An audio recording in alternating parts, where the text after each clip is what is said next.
여러분 안녕하십니까, 김만음입니다. 국제사회의 거듭된 경고에도 북한이 6차 핵실험을 강행하면서 한반도 정세가 들썩이고 있습니다. 우리의 대처 전략도 고민스럽습니다. 북핵 기업에 대처하기 위한 효과적인 전략은 무엇인지, 안보 위기의 돌파구 어떻게 모색해야 할지 심층적으로 살펴보겠습니다. 지난 3일 북한이 6차 핵실험을 감행했습니다. 역대 핵실험 중 최대 위력이라고 분석되는 가운데 한반도 정세는 경랑 속으로 빠져들고 있습니다. 국민들은 동료인들이 지금 불안해합니다. 이 불안에 대해서 뭔가 당장 듣고 싶은 것이 사드 배치는 언제 완전히 유시 배치하느냐. 모든 문제를 다 문을 열어놓고 검토할 단계다. 거기에는 어쩌면 핵전력까지도 검토를 해야 되고. 베를린 선언 그것보다는 우선 응징과 군사적 대치 상태를 더 강화시키는 것이 우리가 정부가 해야 될 방향 아니겠는가. 국제사회의 거듭된 경고에도 불구하고 북한이 핵실험을 강행하면서 정부의 대북 정책도 기로에 서게 됐습니다. 대화와 제재를 병행하는 정책 기조를 전면 재검토하라는 요구가 커지면서 여야는 이를 놓고 정면 충돌했습니다. 우리는 전쟁을 막기 위해서 사력을 다해 끝까지 대화와 평화적 해법을 촉구할 책무가 있는 것입니다. 남북관계를 절벽으로 몰아넣은 보수 야당은 10년을 탓하고자 하는 것이 아닙니다. 여든 야든 한반도 문제는 대화와 평화 이외에 선택할 방법이 없다는 점. 북핵 문제를 대화로 해결하겠다는 환상을 접어야 합니다. 오늘 당장이라도 사드 배치를 완수하시기 바랍니다. 문재인 정부도 이제 현실을 직시하며 나약하고 무능한 유화론의 몽상에서 벗어나야 합니다. 더 이상 안보 무능은 용납될 수 없습니다. 안보 위기 속에 지난 1일 막을 올린 정기국회는 자유한국당의 보이콧 선언으로 파행을 맞으면서 시작부터 진통을 겪고 있습니다. 야당의 무책임한 태도에 많은 국민들이 속이 타들어갈 것입니다. 자유한국당 즉각 국회로 복귀하길 바랍니다. 단지 공영방송 사장 한 사람의 체포영장 때문이 아닙니다. 문재인 좌파 정권의 폭주에 근본적으로 제동을 걸고 여야 대치 전국 속 한반도 안보 위기의 해법은 무엇인지 심층 토론해봅니다.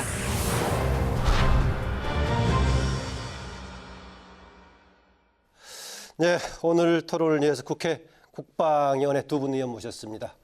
자유한국당 백승주 의원 나오셨습니다. 어서 오세요. 예, 안녕하십니까, 백승주입니다. 네, 국민의당 김중로 의원 나오셨습니다. 어서 오세요. 네, 안녕하십니까. 국민의당 김중로 의원입니다. 네. 조금 전에 제가 북한이 기어이 6차 핵실험을 감행했다 이런 얘기했는데요. 지난 7월에 ICBM에 이어서 또 8월에도 26일 단거리, 그다음에 29일 중장거리 이렇게 나오더니 또 9월 3일에 이렇게 6차 핵실험까지 했는데, 일단 최근 상황 어떻게 인식이 되겠습니까? 백 의원님. 예, 최근 상황과 관련해서 우리 국민들이 느끼는 안보 불안이 굉장히 심각해졌다 이렇게 느낍니다. 예. 북한이 다양한 운반체 수단, 그러니까 핵무기를 사용할 수 있는 델리버리 시스템이라면 운반체 수단을 개발한 이후에 6차 핵실험을 했기 때문에 북한이 핵무기 체계를 거의 완성했다 이렇게 군사적으로 판단할 수밖에 없는 그런 상황이 있는데, 이러한 상황에 대해서 미국의 트럼프 대통령은 군사적인 수단까지 고려해서 모든 수단을 강구해서 여기에 대처하겠다 이런 입장을 내놓고 있고, 예.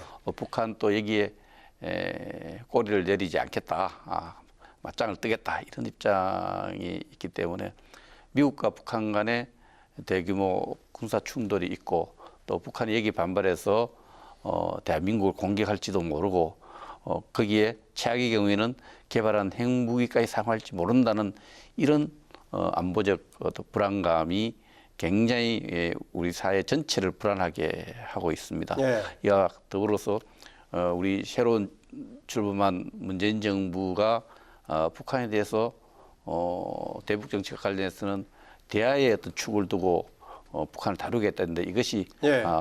이 단기간에 이게 좌절되는 그런 상황에 있기 때문에 안보가 매우 불안한 상황에 있다 이렇게 말씀드릴 수 있겠습니다. 네, 일반 국민들이 예전하고 다르게 상당하게 심각하게 느끼고 있다. 또 문재인 정부의 안보 정책 자체도 새로운 뭔가 검토가 필요하다 이런 지적까지 주셨습니다. 김종노 의원님 어떻게 보십니까?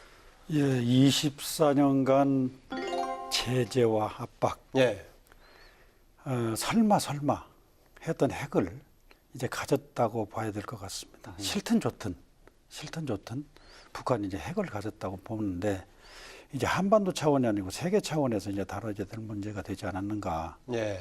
실제 핵을 가졌느냐 안 가졌느냐에 따라서는 안보의 패러다임이 완전히 바뀌는 겁니다.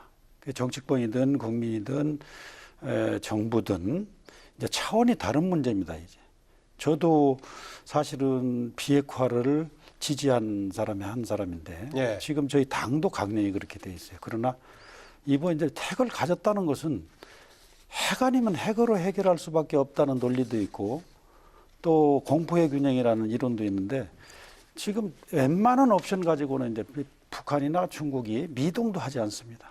그럼 어떻게 할 것이냐?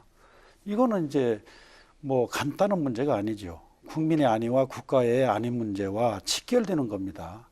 왜 이스라엘하고 인도와 파키스탄이 핵을 갖고 있겠습니까? 그 나라도 다 리스크를 다 겪고 또 아르헨티나나 브라질도 핵을 거의 가질 능력을 가지고 있다. 두 나라가 합의를 해서 지금까지 와요. 예. 그런 문제를 감안할 때 정말 이 국가의 안위 문제를 이제 간단하게 무슨 이념이다, 보수다, 진보다, 무슨 여야다가 문제가 아니라 저희 당에서도 그래서 여야 영수회담까지 지금 제안해 놓고 있습니다. 예. 국민 총력전을 펴서 지혜를 모아서 대처하지 않으면 이거는 그냥 간단하게 뭐 간단한 방정식이 아니에요. 예. 고차원의 방정식입니다. 그러니까 뭐 90년대 초반에 있었던 한반도의 비핵화라는 원칙 자체도 한번 근본적으로 검토할 수도 있다. 경우에 그렇죠. 따라서 예. 이런 관점이시네요. 그래서 뭐 핵 얘기만 나오면 알러지를 일으키는 분들이 많은데 핵 무장을 하느냐 안 하느냐도 중요한 거지만 핵을 지금부터 저희가 대비를 해야 된다는 얘기입니다. 예. 저건 지금 핵을 가지고 있는데 그냥 독야정책, 모범생처럼 NTP 룰에 따라서 국제 규범만 따라가지고 이런 현상이 벌어졌어요. 그럼 누가 이걸 책임지겠느냐? 예. 심각합니다. 그와 관련해서 우리 국민들이 좀 혼란스러운 게 이런 게 있습니다. 정부 당국도 그렇고 북한이 6차례 핵실험했는데도 불구하고 핵을 군사적으로 사용할 수 있는 수준, 핵무기를 가졌느냐 안 가졌느냐, 핵보유국을 인정하느냐 안 하느냐에서 핵보유국으로는 인정할 수 없다. 또 핵은 6차례 핵실험, 이 혼란이 있는데 왜 이런 혼란이 생기느냐면요. 우리가 국제사회에서 NPT 체제 또 외교적으로 보면은 67년 이후에 핵을 개발한 국가는 핵 보유 국가를 인정하지 않는 체제가 있습니다. 예. 그 체제 속에서 뭐 인도, 파키스탄 그 뒤 핵을 개발한 북한까지도 핵 보유 국가를 인정할 수 없다는 외교적인 어떤 체제상의 문제가 있는데 군사적으로 봤을 때 6차례 핵실험을 하면 핵탄두를 가졌다고 봐야 됩니다. 왜냐하면 이미 인도도 6차례밖에 핵실험하지 않았습니다. 파키스탄 5차례 핵실험했습니다. 지금 NPT 밖에서 사실상 핵보유 국가로 인정되고 있는 나라가 어느 나라들이죠? 인도와 파키스탄 또 이스라엘 정도입니다. 아. 이스라엘 정도고 남아프리카 공화국이 핵을 가졌다가 자진해서 폐기했습니다. 폐기했는데 그래서 우리 국민들이 이렇게 혼란스럽게 생각하는 게 핵 보유국을 인정 안 한다면서 또 핵을 6차례 핵실험했는데 군사적으로 봤을 때는 핵을 가진 체제로 봐야 됩니다. 그래서 네. 그저께도 제가 국방위원회에서 국방부 장관한테도 자꾸 핵 보유 군사적 사용할 수 있는 수준에는 아직 판단을 유보하고 있다 하는데 그건 틀린 이야기입니다. 이미 핵을 사용할 수 있는 수준에 이르렀다 이렇게 보는 것이 정상입니다. 그 뭐 좀 지난 얘기긴 합니다만 ICBM 재진입 기술이 있느냐 없느냐 이런 논란도 있었는데 지금 전문가들은 대개 어떻게 판단하고 계십니까? 예, 그 재진입 기술을 가졌느냐 안 가졌느냐 핵심적인 관건은 이제 탄도미사일 또 ICBM 탄도탄 미사일이 발사하면 1000km 정도를 대기권을 보면 1000km 밖으로 나갔다가 다시 대기권으로 들어올 때 엄청난 마찰열이 발생합니다. 예. 이 마찰열을 견딜 수 있는 재료공학이 발달했느냐. 지난번에 견디지 못하고 소멸돼 버렸다라는 아니 이제 다시 재진입 오더라도 그냥 부스럭지로 나오면 아무 의미가 없는데 그러겠죠. 예. 재진입했을 때 대기권에 다시 들어섰을 때 그 안에 있는 그 인마를 살상할 수 있는 게 어떤 무기의 기본적인 어떤 기능이라 그런다면은 무기로서 성능을 가질 수 있는 기능이 작동할 수 있느냐에 대한 판단이 형체는 지금 내려오는 게 보이거든요. 그런데 거기에 대해서 그 안에 있는 군사 무기로서의 어떤 기능이 있느냐 없느냐 판단이 있는데 북한만이 알 수 있어요. 네. 이 부분은. 왜냐하면 여기 텔레메트리를 해서 여기서 자료를 보내주면 북한 당국 컨트롤하는 북한 당국에서 판단할 수 있는데 우리는 외부에 보고 판단하기 때문에 시간이 좀 걸립니다. 제가 볼 때는 아직도 재입하는 재료공학적인 거는 행체를 봐서는 어느 정도 갖춰졌는데 그 안에 있는 무기가 재진입해서 작동하느냐에 대해서는 좀 더 검토가 필요한데 상당히 사거리라든지 또 이렇게 여러 가지로 봤을 때 재진입 기술은 어느 정도 왔는 것 같고 예. 그래서 재진입 기술 상당 수준에 이르렀다 이렇게 볼 수밖에 없습니다. 재진입 기술하고 이제 탑재 예. 두 가지가 아주 핵심이거든요. 지금. 탑재는 소형화가 좀 중요한 변수가 되겠네요. 그렇죠. 소형화가 중요한데요. 예. 하여튼 그 탑재 뭐 사거리는 이미 이제 거의 뭐 알래스카, 괌, 하와이 선까지 이렇게 올 수 있고 12,000km 그리고 15,000km까지 하면은 뉴욕까지 이제 가는 모양새인데. 제가 중간에 좀 궁금한데요. 예. 그렇게 장거리로 갔을 경우에는 중간에 조금 시간이 걸리기 때문에 다른 이제 제어할 수 있는 그런 뭐 기술 같은 게 없나요? 그래서 이제 미국적인 관점하고 한국 글쎄요, 관점이 틀려요. 제가요. 전혀. 저희는 지금 추전선에서 서울까지 45km입니다. 금방이죠, 그러니까. 그러면 이거 미국하고는 이 요격 시간이 어떤 지체 시간이 차이가 엄청납니다. 그러니까 미국의 관점하고 이따 뭐 말씀드리겠지만 레드라인 개념도 그래서 틀린 겁니다. 그러겠죠. 그리고 예. 지금 탑재 기술이나 재진입 기술은 확인된 거는 아니지만 지금 최근에 이제 미사일 발사하고 하는 추세를 보면 진화하는 추세를 보면 분명히 그 기술도 상당 수준에 이르렀다. 저희가 지금 예측하는 미사일이나 핵 개발이 북한이 저희들이 3, 4년 걸리면 1, 2년에 지금 끝나고 와요. 예.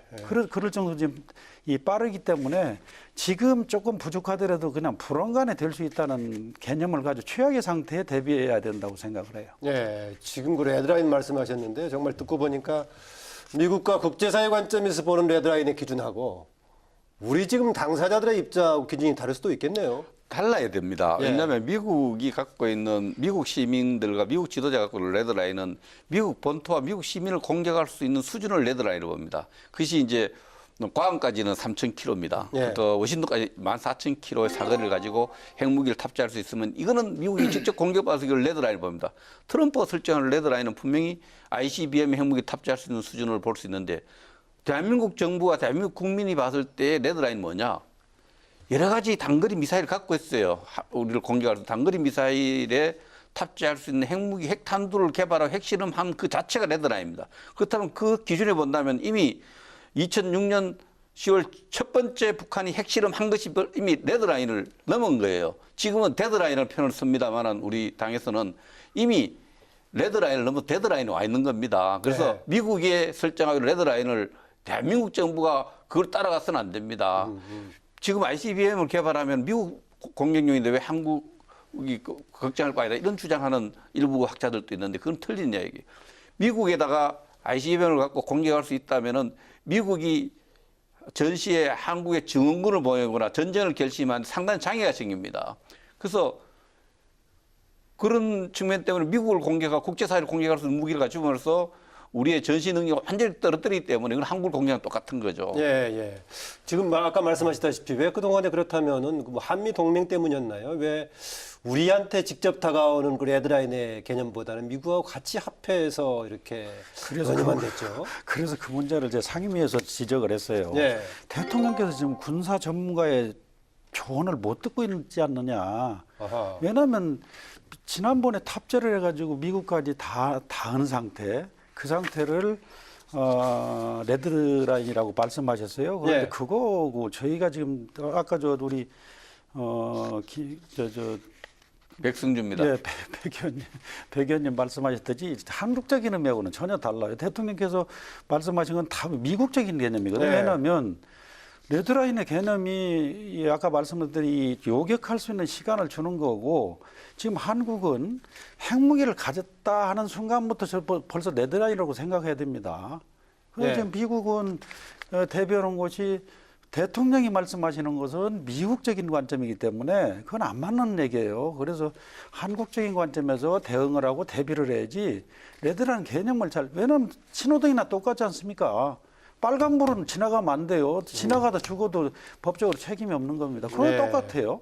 그만큼 금기선이기 때문에 거기를 넘어서면 어떤 전략이 바뀐다든가 군사적인 행동에 따라서 정말로 거기는 넘지 못하는 그런 어떤 의미가 있기 때문에 그걸 아무나 또 레드라인을 얘기해서도 안 되는 문제예요, 사실은. 예. 그 북한이 ICBM 기술을 특히 미국을 겨냥한 것을 확보한다고 하더라도 조금 요격할 만한 장거리이기 때문에 시간이 좀 여유가 상대적으로 있는 거 아닙니까? 어떻습니까? 그래서 미국은 이 부분에 대해서 이제 대응하기 위해서 만든 것이 사드 아닙니까? 네. 그게 그 날아오는 미사일을 사드 같은 경우에는 한 150km에서 200km 고도에서 인터셉트해서 요격치기거든요.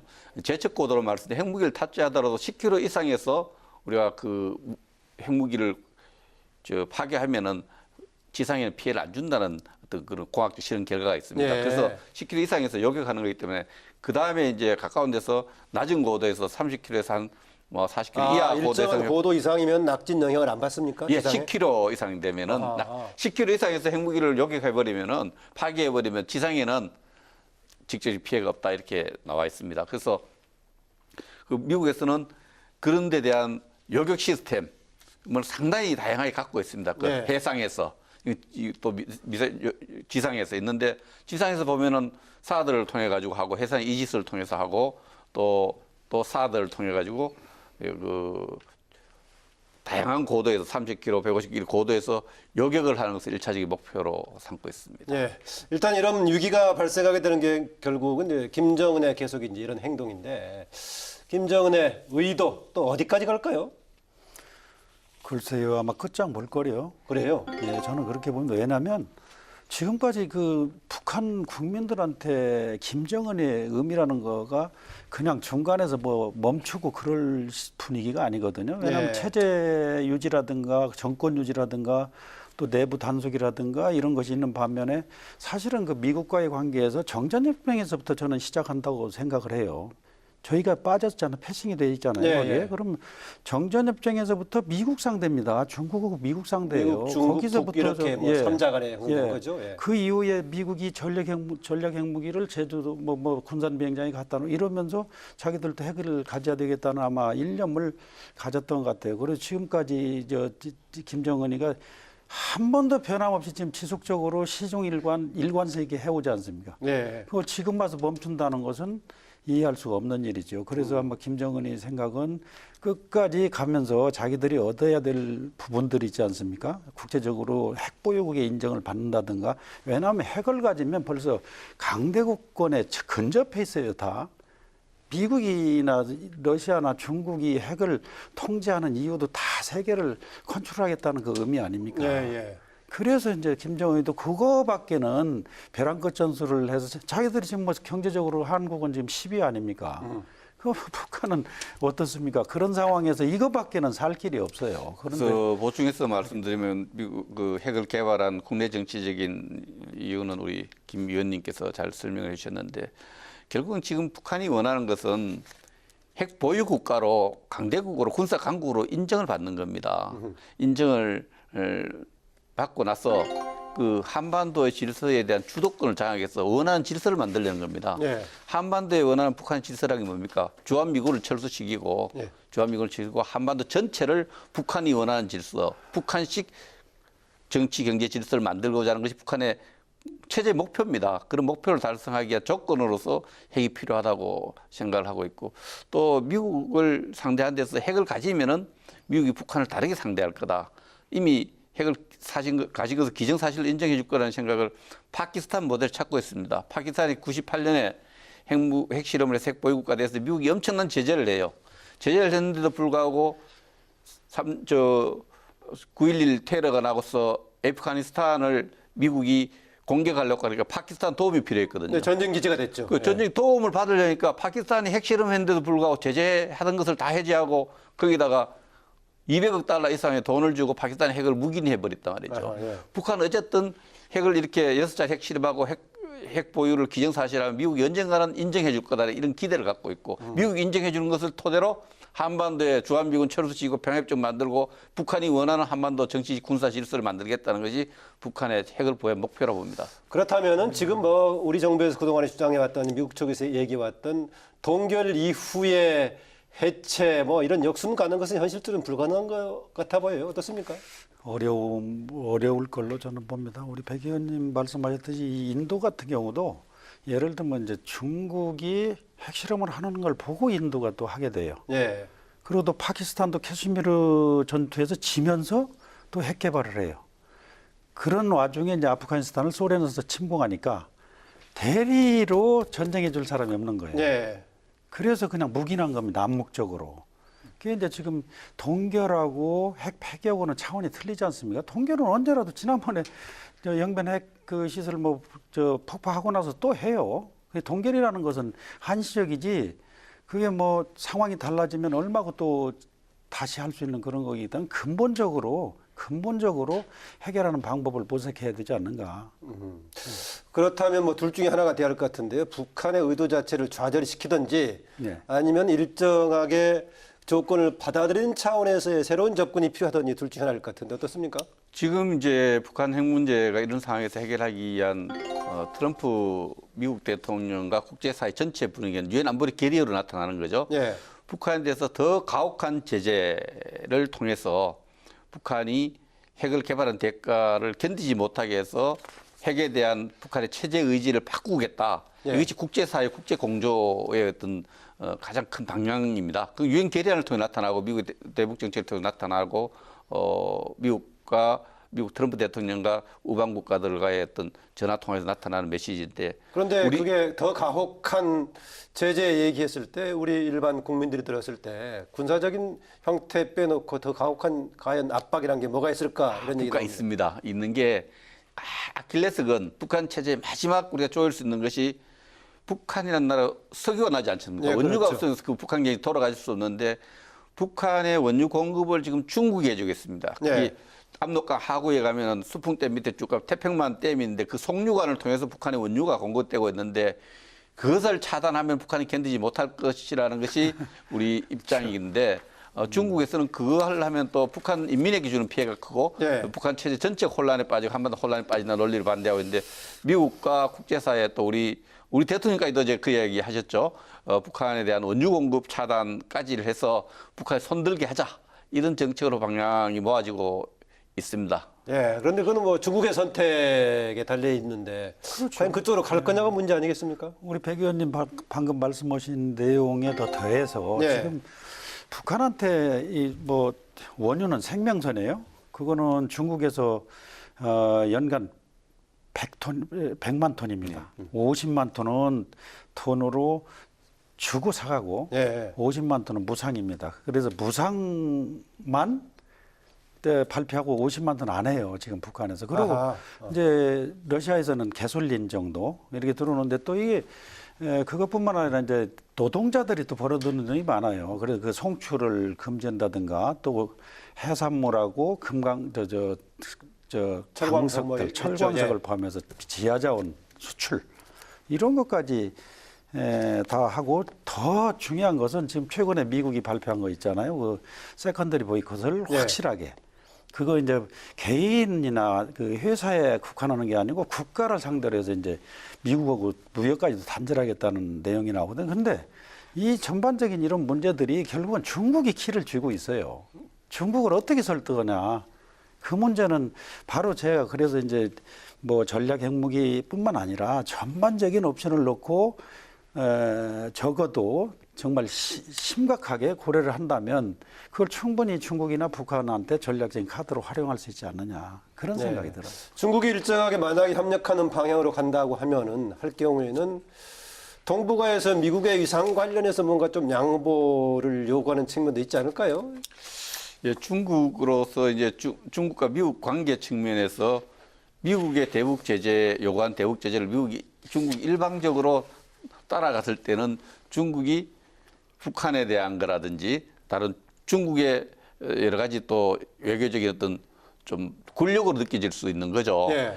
그러나 중국은 지금 유엔 안보리의 상임 이사국이지 않습니까? 안보리가 결의를 하고 결의를 존중한다면은 뭐 큰 그건 없을 것 같고 지금 굉장히 우리 김 의원님께 설명했는데 세컨더리 보이콧이 전면적인 세컨더리 보이콧이라는 건 뭐냐면은 유엔 안보리 결의안 수차례 결의안을 통해서 북한의 개인과 기업에 대해서 핵 개발과 관련된 미사일 개발된 개인과 기업에 대해서 내가 제재를 하고 있는데 요거와 관련된 거래하는 또 기업과 국가에 대해 제재를 했는데 지금은 전면적인 북한과 무역을 거래하는 것에 대해서 제재를 한다면은 원유까지 포함한다면은 북한은 견디기 힘들 거다.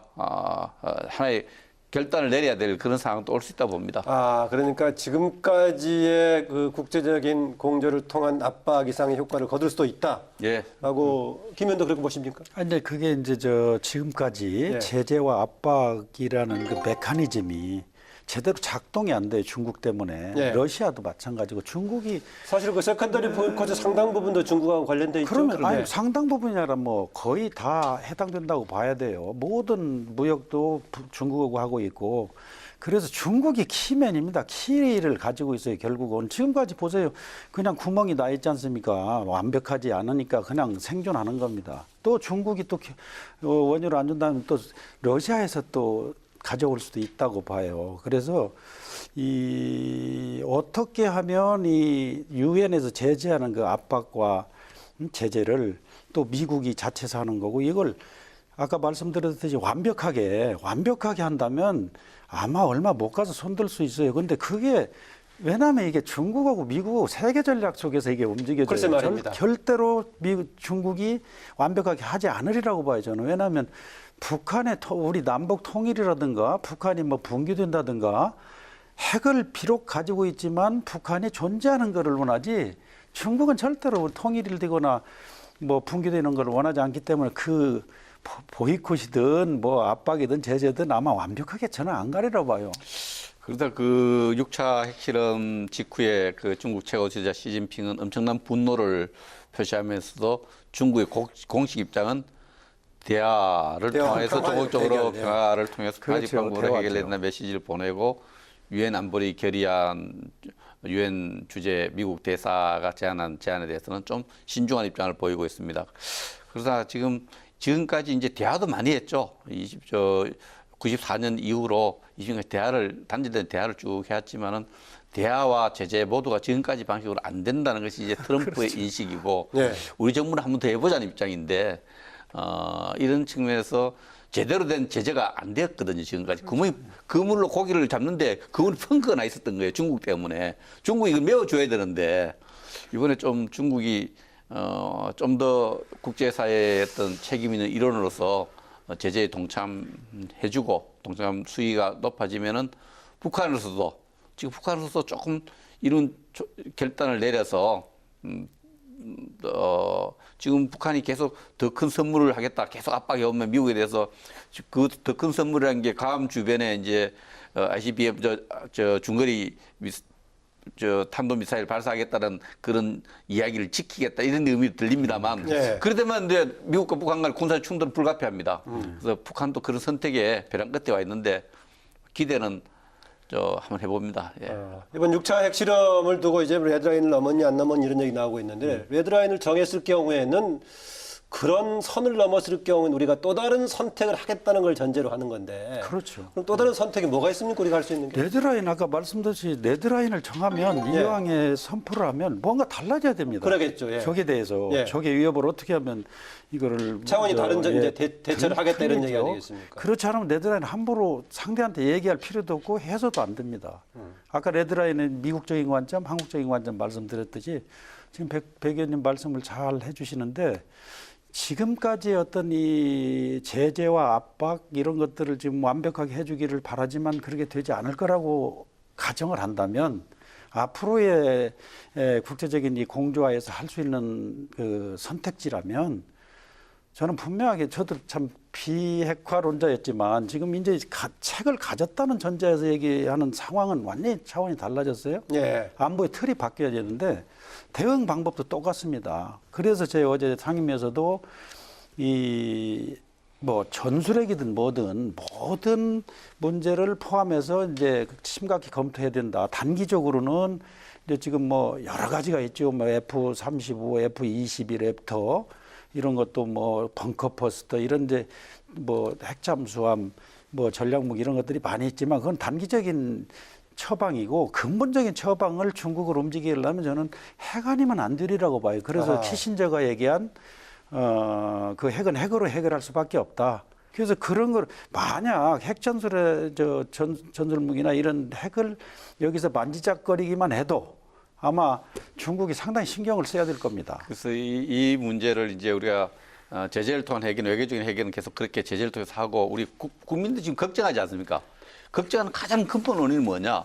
북한이 이렇게 핵을 가졌는데 우리는 핵이 없으니까 불안한 겁니다. 그렇죠. 이 부분을 어떻게 해결해야 될 것이냐를 따져보면 답이 있습니다. 미국이 핵을 가지고 소련이 구소련이 핵이 없을 때 소련이 불안해서 핵 개발에 서둘렀거든요. 그래서 중소 분쟁 또 미국과 중국의 냉전 구도 속에서 중국이 안보가 불안하니까 핵을 가진 미국과 소련으로부터 불안하니까 어떻게 했습니까? 중국이 2천만 명이 굶어 죽는 대학교 운동 실패 그것을 보면서도 핵을 개발해서 안보를 했고 또 이 중국의 압박을 받는 인도는 중국한테 늘 군사적 압박을 받을까 또 핵을 개발해 대응을 했습니다. 인도에 또 군사적 압박을 받는 파키스탄 핵을 개발해서 대응해서 이제 그 인도와 파키스탄의 어느 정도 일정한 공포의 균형에 한 평화가 만들어지고 있는데 최근에 또 중국하고 인도가 또 부탄 주변에서 군사적 충돌이 임박할 정도로 탁 했는데 양쪽 핵을 갖고 있기 때문에 공포의 균형에서 왔는데 우리도 이제 이 북한이 핵을 가졌는데 우리는 그럼 어떻게 대응하겠냐? 지금까지 미국이 가진 핵 우산으로 대응을 하기 때문에 그 균형을 잡아왔는데 국민들이 그 핵 우산에 별로 신뢰가 떨어져 있어요. 그럼 어떻게 해야 되느냐? 89년 철수한 비핵화 원칙 때문에 철수한 미국의 전술 핵무기를 갖다 놓으면서 심리적 안정과 북한이 미국이 핵 우산을 통해서 대한민국을 핵위협으로부터 보호하겠다는 의지를 확인받는 이런 걸 통해서 국민들 안심시키겠다. 우리 당은 자유한국당 그래서 전술 핵무기 도입을 강력하게 요구하고 있고 마침 이런 요구에 대해서 우리 국방부 장관도 여러 방안 중에 하나로 검토하겠다고 그저께 거듭 강조했습니다. 예, 이번에 그 한미 미사일 지침에서 탄두 제한을 없앤 것이 준전술핵 효과를 거둘 수 있지 않는가 이런 해석도 있던데 그렇습니까? 네, 그렇죠. 그게 이제 이번에 1톤에서 이제 뭐 무제한으로 돼 있는데 500톤까지 500톤을 이제 2톤까지 늘린다는 거죠. 네. 이 내용은 뭐가요? 준전술핵 이런 표현 틀린 표현입니다. 그렇습니까? 전술핵이면 핵무기하고 재래식 포기하고는 다른 건데 이거 뭐냐면은 북한의 핵무기 위협으로부터 우리를 지키기 위해서 1차적으로 핵무기를 쏠렸고 미사일 기지에서 만지작거릴 때 미사일 기지를 지하 벙커에 있던 어쨌든 그 미사일 기지를 파괴할 수 있는 우리 폭탄을 가져야 됩니다. 재래식 폭탄을. 이것을 이제까지는 500kg 가지고는 그걸 다 부술 수 없었는데 2톤 정도를 올리면은 그것을 완전히 우리가 원하는 정보 판단이 정확해서 핵무기를 사용할지 모른다는 위기가 왔을 때 선제적으로 북한의 여러 가지 미사일 기지, 발사대를 다 부술 수 있는 재래식 폭격의 수준이 그 정도 커져야 된다는 겁니다. 2톤 정도로 증가시켰을 때의 그 수송 능력이 거리를 감당할 수 있습니까? 이런 겁니다. 거리는 지금 우리가 기술적으로 개발해야 되죠. 지금은 있는데 말하자면 이제 그 발사 기지 핵무기를 손으로 던질 수는 없어요. 발사대가 있어요. 발사 기지가 있는데 발사대와 발사 기지를 보호하고 있는 콘크리트 벽이 철근을 넣어서 1m다, 뭐 10m다, 5m 있을 거 아닙니까? 네. 이 가능한 모든 두께를 파괴할 수 있는 폭탄을 개발할 수 있는 그런 이게 어느 정도냐면 걸 하려는 거죠. 이 벙커버스터 있죠? 예. 그거의 배를 파괴할 수 있습니다. 그래서 이제 합참에서 그거 있지 않습니까? 3K에서 마지막 특히 김정은을 중심으로 한 지휘부가 전부 지하국가로 대량 간다고 하니까. 목이 그거거든요. 네. 그거를 우리 자체에서 할 수 있다는 그런 이제 의미가 되지요. 예. 이 점을 좀 질문 좀 드리고 싶습니다. 그 외교, 특히 안보 관련의 경우에는 겉으로 얘기하는 것하고 또 뭔가 말하지 않는 정부의 이제 정책 전략 같은 게 있을 것인데 그런 것들을 감안해서 봤을 때 현재 지금 문재인 정부 4개월 동안의 안보 정책 어떻게 보십니까? 저는 뭐 매일 거기에 대해서 비판을 해요. 아하. 인적 구조서부터 지금 대통령의 워딩을 쭉 보면 정말 염려스러워요. 아하. 왜냐하면 그 부분에 이제 인적 구성 아까 말씀드린 이 군사 전문가가 없어요. 한 사람 1처장이라고 있는데 일단은 현재 문재인 정부에서는 외교 좀 중심을 둬가지고 이번에 구성을 했죠. 외교도 아니죠. 레드라인을 잘못 얘기할 때는 외교도 모른다는 얘기예요. 보좌관들이. 외교를 아는 사람 같으면 강대국 정치가 뭔지 힘의 논리가 뭔지를 알면 운전석을 할 수가 없어요. 안 그렇습니까? 운전수는 아무나 하는 게 아니에요. 그래서 그런 문제를 보면 지금 현 정부가 안보 정책이 정말 왔다 갔다 해요. 왔다 갔다 하는데 지금 뭐 투트랙으로 이렇게 가지 않습니까? 대북 문제도. 그런데 정말 걱정해요, 국민들이. 왜냐하면 지금 뭐 제가 아까 말씀드린 대로 24년간을 뭐 계속 뭐 대화도 하고 뭐 햇볕 정책도 하고 억제도 하고 지금 해왔지 24년간 않습니까? 말씀하시는 것은 김일성 말기 때부터 지금 얘기하는 겁니까? 김일성. 네. 그런데 그렇게 했는데도 불구하고 오늘 지금 비핵화를 우리가 외치고 있고 전후 정권이 다 그러고 있는데도 불구하고 이런 현실에서 이번에도 보세요. 이 정권 들어 4개월 동안 특히 을지훈련 기간만 보더라도 그렇게 대화를 외치고 그러는데 메아리 없는 외침이에요. 그리고 이번에 그 을지훈련 때도 참 들리는 그 아사히 신문 보도에 의하면 전략 자산을 투입해서 이번에 훈련을 하자. 예? 그렇게 하고 또 뭐 병력도 더 증가할지도 모르지만 하여튼 그 선에서 작년 수준에서 하려고 그러는데 뭐 병력도 줄여달라고 한 것 같아요. 그리고 뭐 전략 자산도 북한이 신경 쓰니까 들어오지 않았으면 좋겠다. 그거 저 브룩스 사령관이 그 얘기를 했어요. 네. 약간 그러면 이게 자제 요청을 뭐냐고. 했다고 얘기다. 도대체 뭐냐고요. 지금 저는 이렇게 생각합니다. 기본적으로 전쟁 중에도 대화도 있을 수 있고 협상도 있을 수 있습니다. 네. 또 새 정부가 들어서서 그 지지 세력과 여러 가지 대선 공약의 기준에서 보면은 뭐 대화를 축에 둔 대북 정책을 설계할 수 있다고 봅니다. 그러니까 타이밍 문제고 메시지 관리 문제에서는 굉장히 지금 실패하고 있다. 공개적 방법 문제에서도 그렇고 국민에게 모르겠어요. 제가 계량적으로 수치를 제공할 수 있지만 지금 대북 정치 국민의 안보에 어떤 신뢰를 주느냐 불안을 주고 있다고 봅니다. 예를 들면 이런 메시지 관리가 전략적 메시지가 굉장히 중요한데 한반도에 다시는 전쟁이 없게 하겠다. 어느 지도자도 모든 국민이 다 바라는 메시지예요. 그렇죠, 그런데 예. 한국 정부의 동의 없이는 절대 미국이 군사적 제재를 할 수 없도록 하겠다. 이 메시지를 했을 때 김정은은 어떻게 생각했습니까? 마음 놓고 도발해도 됩니다. 절대 군사 제재를 안 하겠구나. 이렇게 생각할 수 있는 거예요. 우리나라 이제 겁 없이 절대 제재 못하게 한다니까 마음 놓고 이 도발, 저 도발 할 수 있는 메시지가 전달되고 있고 중국으로 와서 우리하고 비슷하네 이런 생각을 할 수 있고 미국 우리하고 열심히 미국인들 전쟁하고 싶겠습니까? 메시지 관리해서 끌어내갖고 협상하고 싶은데 미국은 이렇게 군사 제재를 계속 하는데 한국 그 못하게 하겠다 이렇게 들으면 우리하고 생각이 너무 다르구나. 그래서 이 메시지 관리가 우리 국내에서 또 이게 또 진영 논리로 이렇게 다채가 서로 갈등을 빚고 있는데 이 전략적 메시지를 좀 신중하고 절제 있게 할 필요한데 메시지 관리를 지금 4개월 동안에 잘못하고 있다. 어제도 지금 북한이 6차 핵실험을 국민을 걱정하고 있는데 네. 여당 대표는 국회에서 12차례라 그랬죠. 대화하자고. 이게 대화를 구걸해갖고 북한이 어떻게 생각하겠어요. 그건 잘못됐다 생각합니다. 백 의원님이 참 오래 설명을 드리는데 아까 네. 이제 국제정치의 논리 이런 걸 보면 아까 뭐 말씀하신 내용 있잖아요. 뭐 전쟁을 한반도에서는 절대로 없게 하겠다. 또 뭐 우리 승인 없이는 군사행동을 못하게 하겠다. 그러면 미국이나 북한이나 중국 이런 이제 주변 우리하고 이해관계가 있는 그 나라들뿐만 아니라 세계 그 강대국이라는 나라들이 어떻게 생각할까? 네. 그게 가능할까요? 참 그런 메시지를 쉽게 그냥 내뱉는 것은 정말 국민이 신뢰하지 않고 불안만 가중시키지 않는가. 네. 지금 국민들이 상당히 수준이 높아요. 중간에 좀 다른 질문 하나 드리겠습니다. 이제 백승주 의원께서 자유한국당 소속이니까 요즘 지금 정기국회 안 들어가고 계시죠?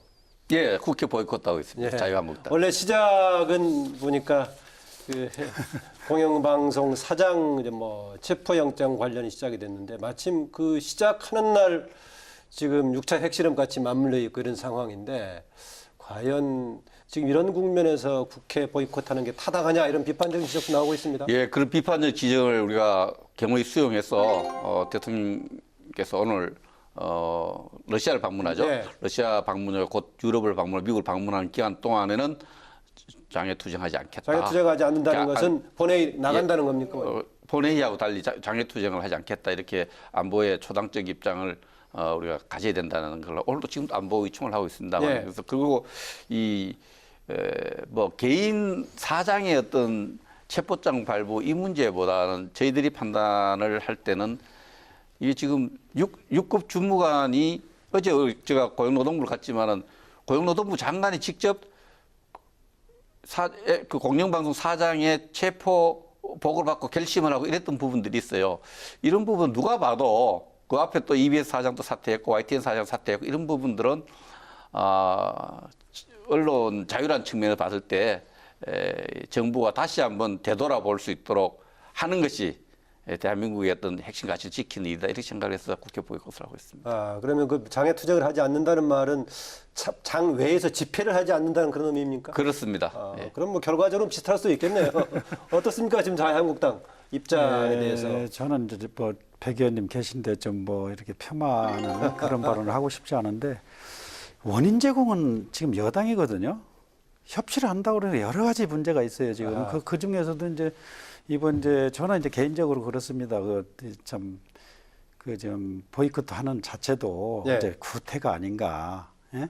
이제 뭐 피켓 들고 뭐 이런 거 하고 또 국회의원들이 길거리 나가서 뭐 이거 이제 없애야 되지 않아요? 국민들이 싫어합니다. 어쨌든 원내에서 활동을 하셔야 되고 근데 그 원인 제공자는 또 여당이에요. 지금 어제 저 추미애 대표 보세요. 아예 핵무장론을 야당에서 주장한다고 그래서 뭐야 그 저 단어가요. 예. 도저히 일단 생각나는 이제 원장님이 뭐 협치 또 저 이야기도 저도 철없는 주장이라고 그랬어요. 철없는 주장. 제가 생각을 할 때 그렇습니다. 저도 이 다당제 구조 하에서 국회에 들어와서 초선 의원으로서 그래서 정말 협치를 하라는 것이 국민의 지상 명예라 이렇게 생각을 했습니다. 지난 4개월간 이렇게 해보면서 이것이 협치가 협력하는 정치가 아니고 서로 협박하는 정치가 되어 있기 때문에 그 느끼는 그렇게 느껴집니다. 네, 그 방송 관련 문제는 해당 상임위를 중심으로 조금 문제를 제기할 수 있는 거 아닙니까? 어떻습니까? 상황이 좀 심각하다고 저희들 인식을 했습니다. 이게 예. 일련의 과정들로 봤을 때 이렇게 두면은 여러 가지 그 언론의 자유가 엄청나게 위축될 것이고 이런 부분들은 이게 바로 잡지 않으면 안 된다는 어떤 아주 그래도 그런 생각을 했습니다. 들어오셔야 될 것 같습니다. 네, 저희는 이제 그 알겠습니다. 안보 문제에 이제 안철수 대표가 그날 기자회견하면서 각 당 순위부하고 대통령 만나서 긴급 안보 대화를 나누자. 그런데 오셔가지고 이 엄중한 상황이기 때문에 MBC 사장 한 사람 가지고 전 당이 그냥 보이콧한다는 건 MBC 사장 때문만이 아닙니다. 아니, 근데 언론. 거대한 언론 자유라는 프레임이 있어서 이 정부가 이제는 지금은 집권 여당이 아직도 야당인 줄 알아요. 여당은 국정에 포괄적이고 최종적인 책임을 집니다. 이것을 네. 결자 해지 측면에서 잘못된 것은 잘못했다 해야 됩니다. 어떻게 언론사 여기 우리 원장님 제가 평소에 잘 알고 계시지만은 언론사 사장에 대해서 그 체포영장을 발부하는 것을 그렇게 이 정치적 파장을 고려하지 않고 했을까요?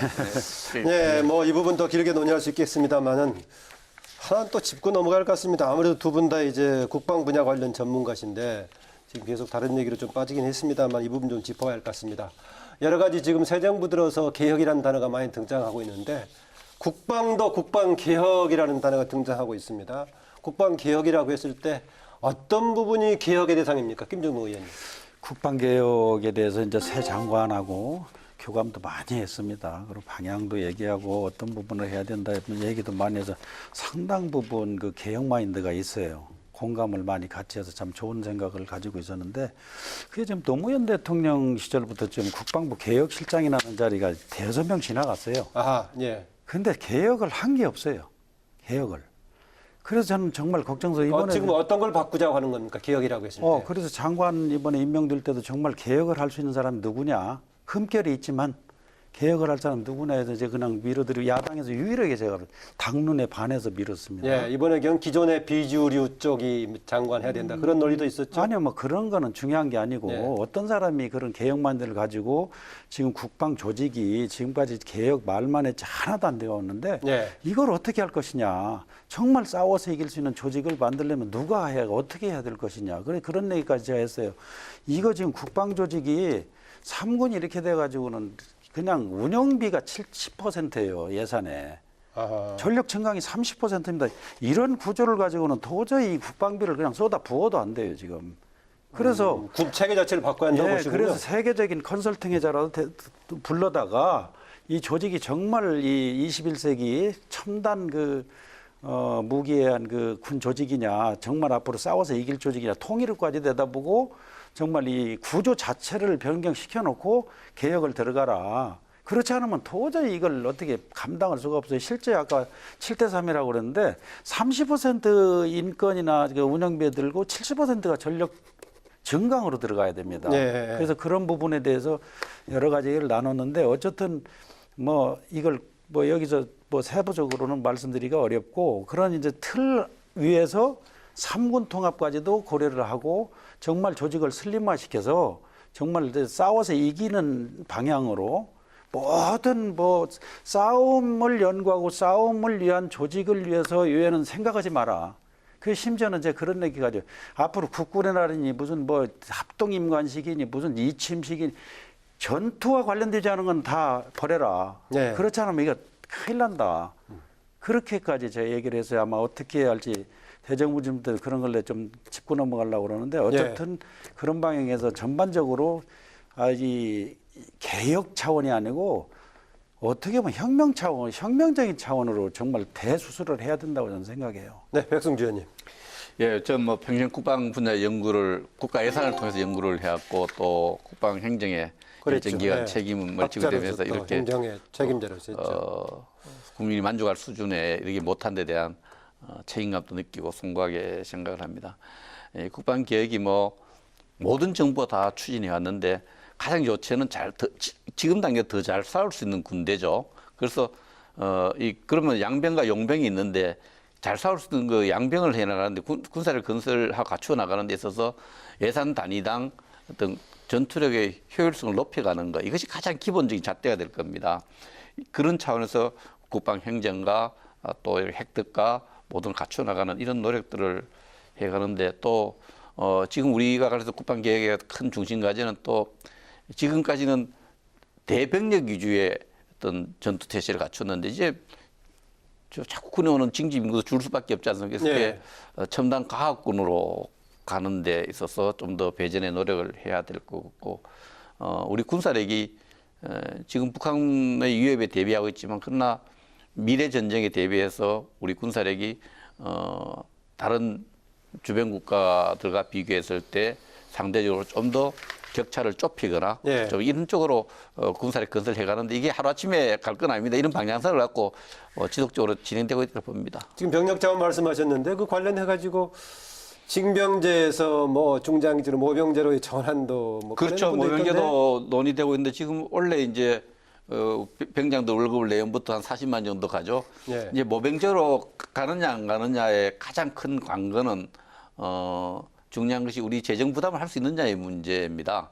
지금 이제 20만 원 병장도 월급 주던 것을 40만 원을 줄 때도 벌써 7천억이 더 들어요. 예. 전체적으로 안 그래도 유지비가 많이 든다고 했는데 우리 한정된 자원 속에서 모병제로 갈 경우에는 군사력 획득을 통해서 방위력 개선하는데 예산이 굉장히 줄게 됩니다. 그래서 국방 예산을 좀 더 많이 확보할 수 있어야 모병제로 갈 수 있다고 봅니다. 그 문제는 근본적으로 아까 말씀드린 국방 개혁으로 다 끝나는 문제입니다. 제가 보기에는. 아하. 왜냐하면 지금 현재 구조와 3군이 나눠져 있는 상태에서는 이 인구 절벽을 극복이 어려워요. 지금 뭐 여러 가지 의견은 나오지만 이거 국방 개혁에서 아까 제가 말씀드린 그 3군 통합 전부 합하면 장군 수도 반절로 줄을 수도 있어요. 근본적으로 바꿔야 됩니다. 이 그럼 패러다임을. 지금 김 의원께서 말씀하시는 게 3군도 쪼개져 있는 거 하나로 체계를 그럼요. 통합한다는 사관학교도 다 합쳐야 되고 군수지원부도 다 합치고 지금 뭐 참 말씀드리기가 곤란한 문제지만 장관님은 여러 가지 얘기를 했어요. 지금 국방부 예하의 각 기관이 다 장군입니다. 장군. 도저히 이해가 안 되는 구조로 돼 있어요. 줄이라기도 안 줄이고 자기 네. 밥그릇 챙기고 그래서 근본적으로 정말 국가와 국민을 생각하는 국방 그 개혁을 3군 통합 하려면 체계는 언제부터 논의가 됐습니까? 오래전부터 됐죠. 됐는데도 그랬어요? 자기 군의 권익 때문에 양보가 없어요. 그런데 지금은 이제는 이 안 하고는 못 베깁니다. 인구 문제도 그러고 무슨 뭐 징병제다, 뭐 개병제다 이걸 따질 게 아니고 근본적으로 한 방에 다 끝낼 수 있는 거예요 이게. 그리고 미래제는 대비할 수 있고.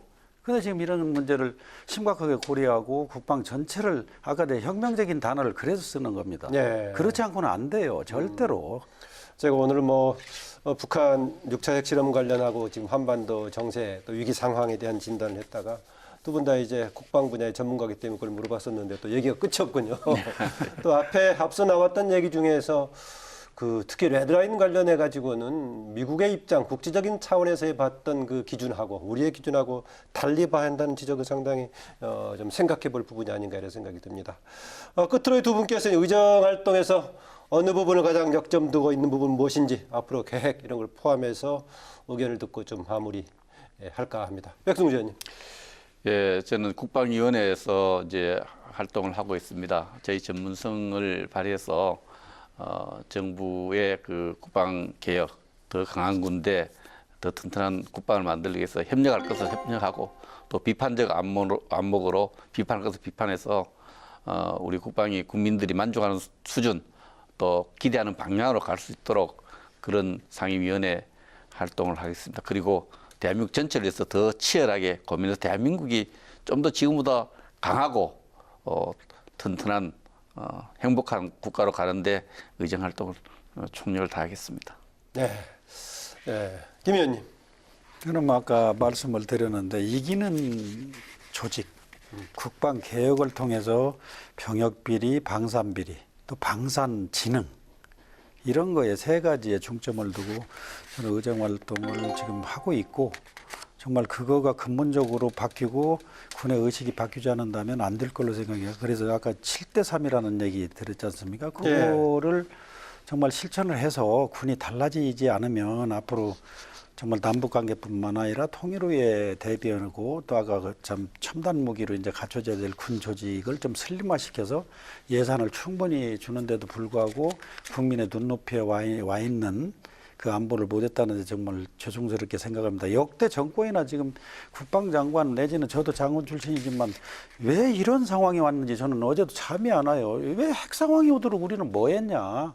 그리고 지금까지 군이 불신받고 이런 거를 다 빨리 끝낼 수 있는 그 국방개혁을 해서 역사상 국민과 함께하고 국민의 눈높이에 받고 국민과 정말 호응을 하고 국민의 사랑을 받지 못하는 군대는 절대로 안보 성공할 수 없고 전쟁을 승리할 수 없다고 생각해요. 그런 측면에서 국방개혁이 다 이루어져야 된다고 생각해서 그걸 위해서 나머지 3년을 또 우리 백 의원님하고 같이 열심히 할 겁니다. 네, 또 서로 또 맞는 분들이 많을 테니까 힘을 모아서 좀 성과를 거둘 수 있기를 기대합니다. 오늘 두 분 말씀 고맙습니다. 네, 감사합니다. 네. 북한에 계속되는 도발에 국민들은 불안합니다. 국민을 대표하는 국회의 역할이 아주 중요한데요. 북핵 위협에 대응하는 실효적인 대안을 마련함과 동시에 국민을 안심시킬 수 있는 방안이 무엇인지 여야가 초당적으로 대처해서 적극적인 대책을 마련하길 바랍니다. 토론당당 오늘 여기서 마무리하겠습니다. 고맙습니다.